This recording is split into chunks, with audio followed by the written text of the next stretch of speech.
नमस्कार, लोकसभा टीवी में आपका स्वागत है। मैं हूं प्रियंका। खबरों में आगे बढ़ेंगे, मगर उससे पहले सुर्खियों पर एक नजर।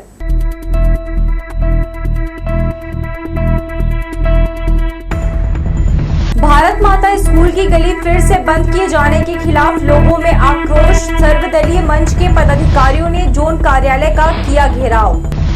इलाज के दौरान युवक की मौत को लेकर आरोपी बनाए गए 4 डॉक्टरों को हाईकोर्ट ने दी राहत। सभी पक्षकारों से मांगा गया जवाब।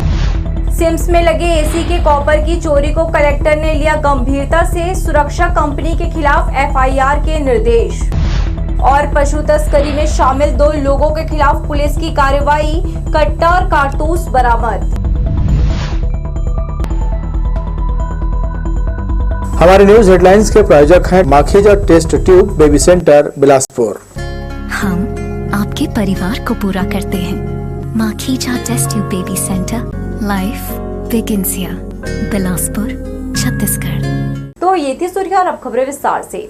चुनाव खत्म होते ही रेलवे ने एक बार फिर से भारत माता स्कूल के बगल से गुजरने वाली सड़क को बंद कर दिया है, जिसे लेकर चेतावनी देने के बाद सर्वदलीय मंच के पदाधिकारियों ने जोन कार्यालय का घेराव कर दिया। रेलवे की हट ऐसी की जीएम ने उनसे मुलाकात करना भी जरूरी नहीं समझा। बिलासपुर में कई प्रमुख केंद्रीय संस्थाएं संचालित है, जिनमें से रेलवे भी एक है। बताते हैं, जब रेलवे की शुरुआत हुई थी तो यहाँ के दानदाताओं ने दिल खोलकर रेलवे को जमीन दान दी थी, लेकिन मौजूदा रेल अधिकारी खुद को हमेशा से शहर से अलग समझते हैं। यही कारण है कि वे एक एक कर रेलवे क्षेत्र की सड़कों को आम लोगों की आवाजाही के लिए बंद करते जा रहे हैं। खासकर उन सड़कों को बंद किया जा रहा है जहां अधिकारी वर्ग रहता है। जोन ऑफिस और जीएम के बंगले के पास की सड़क के बाद भारत माता स्कूल के बगल से गुजरने वाली सड़क को भी बंद कर दिया गया, जिसे लेकर चेतावनी देने के बाद मंगलवार को सर्वदलीय मंच के नेताओं ने जोन कार्यालय का घेराव किया।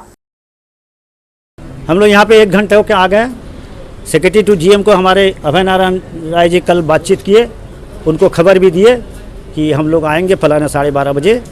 और अल्टीमेटली जितने आईबी है, आरपीएफ का, रेल का, सेंट्रल का, सबको पता है कि हम यहाँ आ रहे हैं। इवन पत्रकारों को भी पता है। मुलाकात नहीं हुआ। वो जीएम और जीएम के सेक्रेटरी ने हमको बैठा के रखे थे एससी के पास, पर वो आया नहीं। हम 1 घंटे से ज़्यादा टाइम नहीं दे सकते। और ये बात हम कलेक्टर को ऑलरेडी मैसेज कर दिए कि आपके आदेश अनुसार हम लोग आए थे, पर जीएम ने मुलाकात नहीं किया। हमारी मांग ये रहेगा, वो रास्ता तो खुलेगी। सेकंड मांग ये रहेगा, ये डीआरएम और ये जीएम दोनों बिलासपुर जोन से ट्रांसफ़र होना चाहिए। आज हमारा सर्वदलीय डेलीगेशन आया था। भारत माता स्कूल के बगल की सड़क को बंद कर दिया गया है, जिसको खोलने के लिए हम सब मांग करने आए थे। हम सब जिला प्रशासन से मुलाकात कर जानकारी देकर आए थे। जीएम के सेक्रेटरी कोई अग्रवाल साहब आए हैं, वो शायद नए आए हैं। वो 15 जनवरी 1996 के आंदोलन से परिचित नहीं है, बिलासपुर के तासीर से परिचित नहीं है और बिलासपुर वासियों को नहीं जानते हैं।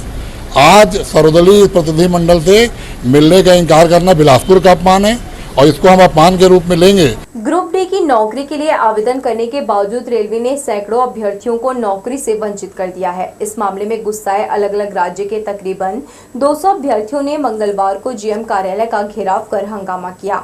अभ्यर्थियों ने बताया कि सन 2010 में एसएससीआर ने 5700 पदों पर ग्रुप डी में वैकेंसी निकाली थी। पद खाली होने के बावजूद अभी तक कई लोगों को नहीं लिया गया है। नौकरी से वंचित अभ्यर्थियों ने एसएससीआर से संपर्क कर जवाब मांगा, लेकिन रेलवे ने किसी तरह का कोई जवाब नहीं दिया। इससे नाराज अभ्यर्थियों ने 2019 में कोर्ट में याचिका दायर कर दी। इस पर कोर्ट ने सुनवाई करते हुए अभ्यर्थियों के पक्ष में फैसला सुनाया और रेल प्रशासन से इन्हें अब प्राथमिकता देने को निर्देशित किया। बावजूद इसके रेल प्रशासन ने न तो अभ्यर्थियों से संपर्क किया, न ही कोर्ट का जवाब दिया। हमने बिलासपुर में संपर्क किए वकील से, तब 2019 में हमने भी कोर्ट केस लगाया। कोर्ट केस लगाने के बाद 6/3/24 को हमारा प्रकरण क्लियर हो गया है। इसमें CAT Jabalpur circuit bench Bilaspur ने स्पष्ट आदेश कर दिया है कि भाई इनको जो है नौकरी दे दी जाए।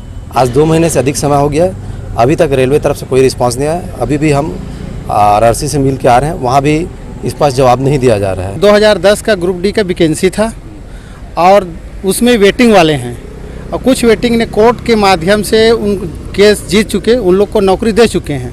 और हम लोग भी कोर्ट के माध्यम से केस जीत चुके हैं, हम लोग को नौकरी चाहिए। तो उसका हमको जानकारी चाहिए कि क्यों नहीं देना चाह रहे हैं, क्या कारण है। कितने लोग आप लोग? हम लोग लगभग 197-200 के आसपास होंगे। कब की बात है? ये 2010 की वैकेंसी थी और ये 13 में जो क्लियर थे, मतलब वेटिंग में नहीं थे, जो क्लियर थे उनको मतलब जॉब दे चुके हैं और हम लोग वेटिंग वाले थे। मेंटेनेंस नहीं करने से रेलवे ट्रैक किनारे लगे हाइड्रेन पाइप से पानी बहता रहता है। मंगलवार को बिलासपुर रेलवे स्टेशन के प्लेटफॉर्म नंबर 3 में खड़े एक यात्री ने पानी की बर्बादी का वीडियो बनाया है।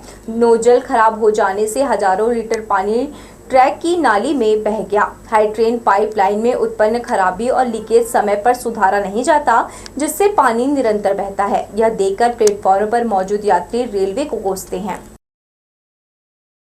सत्यम चौक से बस स्टैंड तक यातायात दबाव को कम करने के लिए 12 साल पहले इमलीपारा सड़क का चौड़ीकरण और उन्नयन किया गया था। पुराना बस स्टैंड के पास 86 दुकानें जो आड़े आ रही थी, अब निगम उन दुकानों को धराशायी करने जा रही है, लेकिन इसका विरोध दुकान संचालकों द्वारा किया जा रहा है। व्यापारियों का कहना है कि जिस जगह उन्हें शिफ्ट किया जा रहा है वह पहले से ही अन्य भवन के लिए अलॉट किया गया है। निगम के कर्मी रोजाना दुकान के पास आकर उन्हें डरा धमका कर दुकान खाली करने को कह रहे हैं। इसके विरोध में मंगलवार को सभी व्यापारी एकजुट और अपनी दुकानें बंद कर निगम के अधिकारियों के खिलाफ जमकर नारेबाजी की। केस खारिज हो गए। आप रात के जिस दिन शुक्रवार को आदेश हुआ, रात के 9 बजे फोन आने लगे। शनिवार को 4, 5, 10 लोग आ गए, बदतमीजी करने लगे। बदतमीजी करके आयुक्त के द्वारा ही भेजे, हम निगम के द्वारा भेजे गए हैं, जिसमें से जुगल किशोर जी है, हरीश जैन है, सुरेश शर्मा जी हैं। कई लोगों से बदतमीजी हुई है, यहाँ पे गाली गलौज किया गया। आप दुकान शिफ्ट करिए, ये करिए, वो करिए। आज भी निगम का अमला आया। बिलासपुर के गोल्डी छाबड़ा डेथ केस में छत्तीसगढ़ उच्च न्यायालय ने अपोलो अस्पताल के 4 डॉक्टरों के खिलाफ चल रही न्यायिक प्रक्रिया पर रोक लगा दी है। मामले की सुनवाई चीफ जस्टिस रमेश सिन्हा और जस्टिस रजनी दुबे की अवकाशकालीन बेंच में की। इसके साथ ही कोर्ट ने पुलिस समेत अन्य पक्षकारों को नोटिस जारी कर जवाब मांगा है। डॉक्टरों के खिलाफ पुलिस ने इलाज में लापरवाही बरतने के आरोप में धारा 304A के तहत केस दर्ज किया था।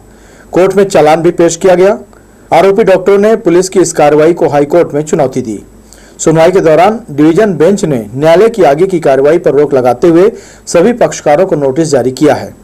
उन्होंने आगे कहा कि ऐसे में डॉक्टर इलाज करना छोड़ देंगे। दरअसल मामला यह है कि दयालबंद निवासी गोल्डी छाबड़ा को 25 दिसंबर 2016 को पेट में दर्द होने पर परिजन अपोलो अस्पताल लेकर भर्ती कराए। इलाज के दौरान 26 दिसंबर को उसकी मौत हो गई, जिसके बाद परिजन ने इलाज में लापरवाही बरतने का आरोप लगाते हुए शिकायत की। पुलिस ने जांच के दौरान शव का पोस्टमार्टम कराया, जिसके बाद बिस्तरा जांच के लिए भेजा गया। इस बीच मामला पेंडिंग रहा। इसी दौरान परिजनों ने हाईकोर्ट से न्याय की गुहार लगाई, जिसके बाद हाईकोर्ट के आदेश पर विशेषज्ञ डॉक्टरों की टीम और मेडिको लीगल संस्थान ने डॉक्टरों के खिलाफ रिपोर्ट दी। इस पर पुलिस ने एक्शन में लेते हुए 4 डॉक्टरों के खिलाफ केस दर्ज किया। हाईकोर्ट के आदेश पर पुलिस ने गोल्डी छाबड़ा का इलाज करने वाले doctor Devendra Singh, doctor Rajiv Lochan, doctor Sunil Kedia और डॉक्टर मनोज राय के खिलाफ धारा 304A के तहत केस दर्ज कर न्यायालय में चालान पेश किया। इधर सरकंडा पुलिस की कार्रवाई को डॉक्टरों ने चुनौती देते हुए हाईकोर्ट में याचिका दायर कर दी। सोमवार को चीफ जस्टिस रमेश सिन्हा और जस्टिस रजनी दुबे की अवकाशकालीन बेंच ने याचिका पर सुनवाई की। बेंच को बताया गया कि चार्जशीट पेश हो गई है, लेकिन अभी आरोप तय नहीं हुआ है। इस पर डिवीजन बेंच ने न्यायालय के आगे की कार्रवाई पर रोक लगाते हुए सभी पक्षकारों को नोटिस जारी किया है। सुनवाई के दौरान याचिकाकर्ता डॉक्टरों की ओर से दलील दी गई कि साल 2016 के केस में 3 साल बाद मेडिको लीगल संस्थान ने रिपोर्ट दी है। वहीं FIR में बताया गया कि राज्य मेडिकल बोर्ड की रिपोर्ट भी डॉक्टरों के खिलाफ दी गई है और इलाज में लापरवाही बताई गई है।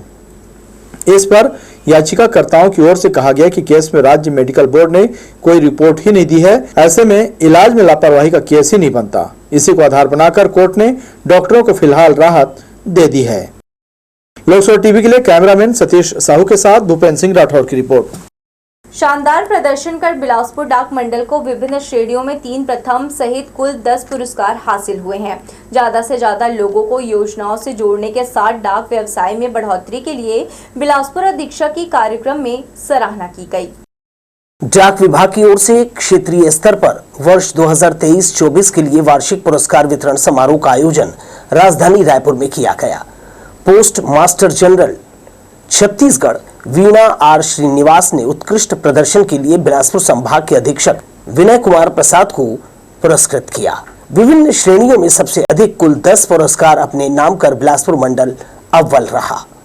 वित्तीय वर्ष 2023-24 का सर्वाधिक तेज डाक व्यवसाय, डाक जीवन बीमा व्यवसाय और ग्रामीण डाक जीवन बीमा के तीनों प्रथम पुरस्कार में नगद और ट्रॉफियां बिलासपुर मंडल ने पाई है। उप डाकघर बालकों समेत बिलासपुर को कई श्रेणियों में 3 द्वितीय और 4 तृतीय पुरस्कार प्राप्त हुए हैं। सामंजस्य, सेवा और ग्राहक संतुष्टि के मामले में बिलासपुर मंडल ने श्रेष्ठ प्रदर्शन किया है। बिलासपुर डाक अधीक्षक विनय प्रसाद ने इस उपलब्धि का श्रेय पूरे मंडल को दिया और कहा, लक्ष्य पूरा करने के साथ डाक योजनाओं और व्यवसाय से जोड़ने सभी ने खूब मेहनत की है, जिसका नतीजा ये सम्मान पाया है। पूर्व में भी बिलासपुर संभाग का अच्छा प्रदर्शन रहता था और इस साल कुछ ज़्यादा ही अच्छा इन परफॉर्मेंस रहा हमारे सभी एम्प्लॉय का, जिसके कारण विभिन्न कैटेगरी में सभी एम्प्लॉय को वहाँ रिकॉग्नाइज भी किया गया। जिम्मेदारी ऐसी बढ़ती कि हमने जो अचीव किया है तो नेक्स्ट ईयर के लिए हमको जस्ट और तैयार रहना कि हम अब इससे कम तो हो नहीं सकते हैं, हमको इससे ऊपर ही अचीव करना रहता है। तो उसी के आधार पे परिमंडल भी वैसा ही टारगेट निर्धारित करता है। इनाम पाकर सभी अधिकारी कर्मचारी प्रसन्न दिखे। वरिष्ठ नागरिक बचत योजना, महिला सम्मान पत्र समेत नियमित डाक सेवा और व्यवसाय में लगातार सुधार लाकर मंडल तेजी से आगे बढ़ रहा है। विभाग के द्वारा दिए गए टारगेट को अचीव किया। इसमें हमारे अधीक्षक महोदय श्री विनय प्रसाद का सराहनीय योगदान रहा। उन्होंने सभी लोगों को मोटिवेट किया, जिसके कारण हम अपने लक्ष्य को प्राप्ति करने में सक्षम रहे। हमारे कर्मचारी और हमारे अधिकारी सभी का सहयोग हमें मिला, इसलिए हम इस लक्ष्य को प्राप्त कर सके। मेरा दायित्व रहता है कि पूरे संभाग को एक लेके ज़्यादा से ज़्यादा प्रीमियम और हमारे जितने भी लक्ष्य मिला है उसकी प्राप्ति को हमारा विशेष एफर्ट रहता है उसको प्राप्त करने में। तो इस कार्य में मेरा ही योगदान नहीं है। एज ए असिस्टेंट मैंने सभी अपने डाकपाल, उप डाकपाल और जितने जीडीएस कर्मचारी और डिपार्टमेंटल कर्मचारी, इवन डायरेक्ट एजेंट भी होते हैं, वो सबको फ़ोन करके सारी के मीटिंग ले लेके हम लोगों ने उनको एकजुट करके एक साथ कार्य किया। लास्ट ईयर के जो ज़्यादा खाते खोलने का और इसमें हमारे को संभाग में द्वितीय पुरस्कार मिला है और इस चीज़ में पोस्ट ऑफिस के सभी जितने भी कर्मचारी हैं और साहब लोग हैं उनका बहुत योगदान रहा है और जिसकी वजह से बहुत सारे पुरस्कार हमारे बिलासपुर संभाग को मिला है। अधीक्षक ने सभी को बधाई दी और नए वित्तीय वर्ष में और बेहतर प्रदर्शन के लिए एकजुटता से काम करने कहा। कैमरामैन राजा खान के साथ दिलीप जगवानी, लोकसो टीवी, बिलासपुर। मोहका स्थित घी कुंड तालाब बहुचर्चित है। आस्थावान लोगों का मानना है कि तालाब में डुबकी लगाने से असाध्य चर्म रोग से मुक्ति मिल जाती है। इसी मान्यता को लेकर लोग दूर दूर से तालाब में डुबकी लगाने आते हैं और अपने साथ तालाब का पवित्र जल लेकर लौटते हैं। हर साल इस तालाब के चारों ओर माघी पूर्णिमा के अवसर पर मेला भी लगता है। खास बात यह है कि भीषण गर्मी के दिनों में भी इस तालाब का पानी नहीं सूखता है। हांगकांग में संपन्न हुई एशियन पावर लिफ्टिंग प्रतियोगिता में कांस्य पदक जीतकर अंतर्राष्ट्रीय खिलाड़ी जे भागवत राव ने छत्तीसगढ़ का नाम रोशन किया है। मंगलवार को गोंडवाना एक्सप्रेस से दुर्ग पहुंचे श्री राव का रेलवे स्टेशन में स्वागत का सिलसिला शुरू हो गया। स्वागत करने पहुंचे छत्तीसगढ़ पावर लिफ्टिंग संघ के पदाधिकारी, पावर लिफ्टर और खेल प्रेमियों ने उनका माला पहनाकर स्वागत किया। इस दौरान जे भागवत राव ने मीडिया से बातचीत में हुई प्रतियोगिता के बारे में जानकारी दी। साथ ही उनके कोच नशकर टंडन ने भी अंतर्राष्ट्रीय खिलाड़ी जे भागवत राव के संघर्ष की कहानी को बयां किया। बहुत मेहनत रही है सर, मेहनत तो बस मेहनत ही की है सर, उससे ज्यादा क्या बोले सर। देश भर से कितने लोग गए थे? देश भर में सर टोटल इंडिया से गए थे सर, टोटल 51 जन गए थे। उसमें से कोच गए थे, कोच मैनेजर अलग से गए थे सर। कौन प्रथम आया, कौन सेकंड आया, आपका नंबर कैसे? आप सोचे थे कि आप भी सर? टोटल हमारे बॉडी वेट में 7 जन थे सर। उसमें सर आपको 19-20 हो रहा था सर, कभी ऊपर जा रहे थे, कभी नीचे जा रहे थे मैदान में, कभी तो 4th 5th भी चले गए थे सर। और फिर लास्ट में एंड वक्त पे पता चला कि सर मैं ब्रॉन्ज मेडल लगा सर। वो खुद मतलब एक ट्रेनर है, जहाँ मतलब पावर जिम में मतलब अपना सेवा करते हैं और सेवा देते हुए मतलब ट्रेनिंग करते हैं। और भुवनेश्वर उसके मतलब सुबह से लेकर शाम दोनों टाइम को उसका डाइट, उसका खाना पीना इन्होंने तो मतलब देख रेख करते हैं। आज सबसे बड़ी बात ये बता दें, बंद करने बोल दें। आज सबसे बड़ी बात ये बता देना चाहता हूँ कि हमारे यहाँ छत्तीसगढ़ में प्रतिभाओं की कमी नहीं है, लेकिन किंतु परंतु कुछ मतलब आर्थिक स्थिति कमजोर होने की वजह से हमारी प्रतिभा बाहर नहीं पाती। कलेक्टर ने विगत दिनों सिम्स अस्पताल में लगे एसी के कॉपर वायर चोरी होने की घटना को गंभीरता से लिया है। उनके निर्देश पर अस्पताल प्रशासन द्वारा अस्पताल की सुरक्षा एजेंसी बुंदेला सर्विसेज के खिलाफ प्राथमिकी दर्ज करवाई गई। कलेक्टर ने सभी 18 एसी को अविलंब मरम्मत के निर्देश दिए हैं। सुरक्षा कंपनी बुंदेला सर्विसेज के खिलाफ लगातार लापरवाही की शिकायत मिल रही थी। कलेक्टर अवनीश कुमार शरण ने मंगलवार को सिम्स हॉस्पिटल का औचक निरीक्षण किया। ओपीडी के सामने मरीजों के लिए स्ट्रेचर और व्हील चेयर उपलब्ध कराने और अधूरे निर्माण कार्य पर नाराजगी जाहिर करते हुए समय सीमा पर उसे पूरा करने कहा। वहीं वार्डों में लगे कूलर में पानी नहीं होने पर कलेक्टर ने नाराजगी जताई। सिम्स में फैली अव्यवस्था को लेकर कलेक्टर खासे नाराज हैं। लगातार निरीक्षण के बाद भी व्यवस्था में सुधार नहीं दिखने पर मंगलवार को कलेक्टर ने कड़ा रुख दिखाते हुए सिम्स प्रबंधन के अधिकारियों को जमकर फटकार लगाई। सिम्स पहुंचे कलेक्टर अवनीश कुमार शरण को जब गेट पर मरीज के लिए स्ट्रेचर व व्हीलचेयर नजर नहीं आया तो उन्होंने नाराजगी जताते हुए तत्काल इसकी व्यवस्था करने के निर्देश दिए। कलेक्टर ने घूम घूम कर सिम्स की व्यवस्थाएं देखी और जहां भी कमी नजर आई उसे तत्काल दुरुस्त करने के निर्देश दिए। अस्पताल में पीडब्ल्यूडी द्वारा बनाए जा रहे टॉयलेट को हर हाल में इस महीने की 25 तारीख तक पूरा करने के निर्देश दिए। कलेक्टर ने साफ तौर पर कहा कि इसमें किसी भी प्रकार की कोताही बर्दाश्त नहीं की जाएगी। वहीं सिम्स के अधिकारियों से उन्होंने कहा कि यह सुनिश्चित किया जाए कि अस्पताल में बनाए गए किचन शेड में ही मरीजों के परिजन भोजन बनाएं। अलग अलग अस्पताल का हिस्सा का जायजा लिया। परिजन सेट जो नया शुरू हुआ है उसको भी देखा। कुछ उसमें जो मरम्मत का कार्य था जो है वो पूर्ण हो गया था, बीच में बनाना हमारा चालू हो गया था। आज फिर जो है उसको दोबारा चालू करने के लिए जो है निर्देशित किए। MRD काउंटर्स को भी देखे, कलेक्टर सेंटर्स अलग अलग वार्ड में गए। गर्मी और ये के हिसाब से व्यवस्था के बारे में उन्होंने जायज़ा लिया। कुछ जगह पे जहाँ पे हमारे ICUs पहले थे ऊपर वाले मंजिल में, जहाँ पे चोरियाँ के कारण जो है हमारी AC और ये ख़राब थी, उसमें इन्होंने जो है बताया कि मरम्मत कार्य तुरंत कर लिया जाए अगले 2 दिन में। कलेक्टर ने आपात चिकित्सा मेल एवं फीमेल वार्ड का भी जायजा लिया। लेबर वार्ड भी देखा। कूलर में पानी की व्यवस्था न होने पर कड़ी नाराजगी जाहिर की। साथ ही सभी की जवाबदेही सुनिश्चित करते हुए स्पष्ट कार्य विभाजन करने निर्देश दिए। कलेक्टर ने इसके अलावा MRD कक्ष, आई वार्ड, ICU, मनोरोग ward, TB, chest ward, male medical ward सहित अस्पताल के अन्य वार्डों का बारीकी से निरीक्षण किया। अस्पताल में नियमित साफ सफाई के निर्देश दिए। निरीक्षण के दौरान अस्पताल अधीक्षक SK नायक, उप अधीक्षक डॉक्टर विवेक शर्मा सहित PWD एवं CGMSC के संबंधित अधिकारी कर्मचारी उपस्थित रहे। कैमरा पर्सन जयेंद्र गोले के साथ आशीष मौर्य, लोकसभा टीवी, बिलासपुर। सिम्स का निरीक्षण करने पहुंचे कलेक्टर अवनीश कुमार शरण को चौकी में मौजूद कर्मचारियों ने कक्ष की समस्याओं से अवगत कराया। दरअसल सिम्स चौकी के भीतर बाजू में लगे फ्रीजर का पानी कक्ष में प्रवेश कर रहा है, जिसके चलते कीचड़ हो रहा है। कलेक्टर ने सिम्स चौकी के भीतर जाकर इसका निरीक्षण किया और संबंधित अधिकारियों को व्यवस्था बनाने के निर्देश दिए। मोपका क्षेत्र में खुलेआम अवैध कबाड़ियों का कारोबार फल फूल रहा है। थाना प्रभारी से लेकर पुलिस स्टाफ रोजाना कबाड़ दुकान संचालकों के पास उठ बैठ रहे हैं। दुकानों के सामने रखे अवैध कबाड़ पर नजर भी पड़ रही है, लेकिन कबाड़ियों के खिलाफ कार्यवाही करने के लिए पुलिस हिम्मत नहीं जुटा पा रही है। यही वजह है कि अब चोर निर्माणाधीन मकानों से छड़, बिजली का तार और लोहे के खंभे उखाड़ कर कबाड़ दुकानों में आसानी से खपा ले रहे हैं। जगह जगह चोरी किया हुआ माल आसानी से खप जाने से चोरों के हौसले भी बुलंद होते जा रहे हैं। जल भराव की स्थिति से निपटने के लिए नगर निगम पुराने बस स्टैंड पर बड़े नाले का निर्माण कर रहा है। नाला निर्माण के लिए जेसीबी से खुदाई का काम किया जा रहा है। खुदाई करते वक्त जेसीबी से पेयजल का पाइपलाइन फूट गया, जिससे हजारों लीटर पानी रोड में बह गया। नाला निर्माण करा रहा ठेकेदार और निगम का कोई भी अधिकारी व्यर्थ बह रहे पानी की रोकथाम को लेकर कोई कदम नहीं उठा रहे हैं। बेतरतीब ढंग और लापरवाही पूर्वक किए जा रहे काम के चलते हजारों लीटर पानी यूं ही व्यर्थ बहता रहा। बढ़ेंगे हम खबरों की ओर, मगर इससे पहले सुर्खियों पर एक नजर।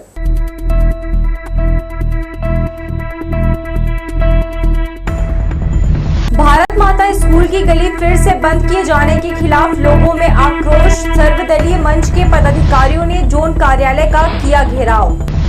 इलाज के दौरान युवक की मौत को लेकर आरोपी बनाए गए 4 डॉक्टरों को हाईकोर्ट ने दी राहत। सभी पक्षकारों से मांगा गया जवाब। सिम्स में लगे एसी के कॉपर की चोरी को कलेक्टर ने लिया गंभीरता से। सुरक्षा कंपनी के खिलाफ एफआईआर के निर्देश। और पशु तस्करी में शामिल 2 लोगों के खिलाफ पुलिस की कार्रवाई। कट्टा और कारतूस बरामद। हमारे न्यूज हेडलाइंस के प्रायोजक हैं Makhija test tube baby centre Bilaspur. हम आपके परिवार को पूरा करते हैं। Makhija test tube baby centre, life begins here, Bilaspur, Chhattisgarh. मवेशी तस्करों के खिलाफ लगातार प्रहार किया जा रहा है। मवेशी तस्करों पर हुई कार्यवाही के दौरान पूछताछ में जानकारी मिली कि थाना मसूरी के अपराध में इकबाल खान और साहिबलाल कुर्रे की संलिप्तता है। दोनों आरोपियों की पता तलाश किए जाने के दौरान मुखबिर की सूचना पर रिजदा गांव मुख्य मार्ग पर घेराबंदी कर दोनों को हिरासत में लिया गया। आरोपी इकबाल कुरैशी की तलाशी लेने पर उसके पास से एक देशी कट्टा और 2 नग जिंदा कारतूस बरामद किया गया। दोनों ही आरोपियों से पूछताछ करने के लिए 1 दिन का पुलिस रिमांड लिया गया है। राजस्व विभाग और जिला प्रशासन की अनदेखी से जिले के मोपका, लगरा, पंदी, मटियारी, जांजी और सीपत क्षेत्र में अवैध प्लाटिंग का कारोबार जोरों पर है। कायदा कानून की धज्जियां उड़ाने से राजस्व की बड़े पैमाने पर हानि हो रही है। वहीं प्लाट खरीदने वालों पर मुसीबतों का पहाड़ टूट रहा है। इन सब के बावजूद प्रशासन का हाथ पर हाथ धरे बैठे रहना समझ से परे है। अगले 1-2 दिनों में कुछ स्थानों पर गरज चमक के साथ वज्रपात और अंधड़ चलने की संभावना जताई गई है। सुबह से लेकर दोपहर तक लोगों को तेज गर्मी से हलाकान होना पड़ रहा है। वहीं शाम होते ही मौसम का मिजाज बदल जाता है, जिससे तापमान में गिरावट आ जाती है। मई का महीना कुछ यूं ही गुजर रहा है। तेज गर्मी के साथ आम की मिठास बढ़ गई है, लेकिन पीक सीजन पर बिगड़ैल मौसम के असर के चलते इस साल आम की बाकी फसल कमजोर रहेगी। 2 महीने हो गए आम के दाम 70 रुपए से नीचे नहीं आए हैं, इसलिए यह अभी तक खास बना हुआ है। कोनी स्थित सरकारी बगीचे से आम की आवक स्थानीय बाजार तक सीमित है। यहाँ 50 से ज्यादा आम की किस्में उपलब्ध हैं, जिसमें लंगड़ा, कलमी और दशहरी की बहुतायत है। अच्छी क्वालिटी का धान नहीं मिलने से मिल संचालक मिलिंग करने से बच रहे हैं। यही कारण है कि बीते खरीफ सीजन का 2% धान समितियों में पड़ा हुआ है। 7 लाख मीट्रिक टन धान की खरीदी की गई थी। इसमें 6,92,000 मीट्रिक टन धान का उठाव कर लिया गया। शेष बचा धान मिलर्स उठाना नहीं चाहते। नई सरकार ने अपने कार्यकाल की शुरुआत में धान खरीदा, जिसके बाद सरकारी तंत्र अपने तरीके से काम कर रहा है। बचत धान पड़ा पड़ा सड़ जाएगा, जैसा कि कई सालों से होता आया है। बाद में इसे औने पौने दाम पर बेच दिया जाएगा। बिलासपुर जिले में लगभग 7 लाख मीट्रिक टन धान की खरीदी हुई थी। उसमें से 6,92,717 मीट्रिक टन धान का उठाव हो चुका है, जो कि लगभग 98% होता है।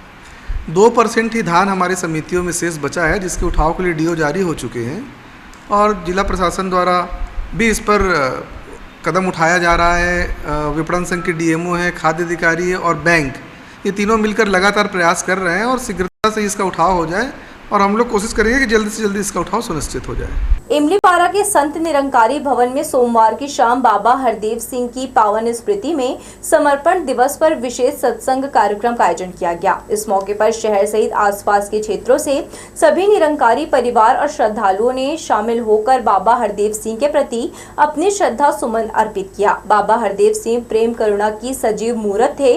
उन्होंने अपनी सादगी और दिव्य मुस्कुराहट से न केवल भक्तों को निहाल किया, बल्कि समस्त मानव जाति को कल्याण का मार्ग अपनाकर एक सार्थक और संतुष्ट जीवन जीने की कला सिखाई। 13 मई 2016 में सदगुरु बाबा हरदेव सिंह जी महाराज संत निरंकारी मिशन की 3य सदगुरु, जिन्होंने अपना नश्वर शरीर त्याग कर इस ब्रह्म में समा गए थे, उन्हीं की याद में आज समर्पण दिवस मनाया जा रहा है। हमारे मिशन में प्रतिवर्ष समर्पण दिवस 13 मई को आयोजित किया जाता है, जिसमें अनेकों सोशल वेलफेयर के भी कार्यक्रम होते हैं। खूटाघाट बांध से मस्तूरी विधानसभा क्षेत्र के अंतिम छोर जोंधरा तक किसानों के खेत में सिंचाई के लिए पानी पहुंचाने के उद्देश्य से सिंचाई विभाग द्वारा नहर का निर्माण कराया गया है और नहर के किनारे डामर वाली सड़क का निर्माण कराया गया है, लेकिन इस कार्य में भारी अव्यवस्थाएं हैं। नहर में साफ सफाई के अभाव के साथ साथ 20 साल पहले बने सड़क में रिपेयरिंग का काम भी नहीं हुआ है। पूरे रास्ते में बड़े बड़े गड्ढे हो गए हैं। यही वजह है कि लोगों का यहां से गुजरना मुश्किल सा हो गया है। भूपेश शासन में भेंट मुलाकात के दौरान इस रास्ते को फिर से निर्माण कराने की घोषणा हुई थी। तत्कालीन स्थानीय विधायक रजनीश सिंह ने भी धरना प्रदर्शन कर सड़क सुधारने की मांग की थी, लेकिन आज भाजपा शासनकाल के बावजूद स्थिति जस की तस है। इसके पुनर्निर्माण के लिए कोई ध्यान नहीं दे रहा है। तो ये थी हमारी लोकसभा टीवी की तमाम खबरें। अगले बुलेटिन में आपसे फिर होगी मुलाकात। तब तक के लिए पूरी टीम के साथ प्रियंका को दीजिए इजाजत। नमस्कार।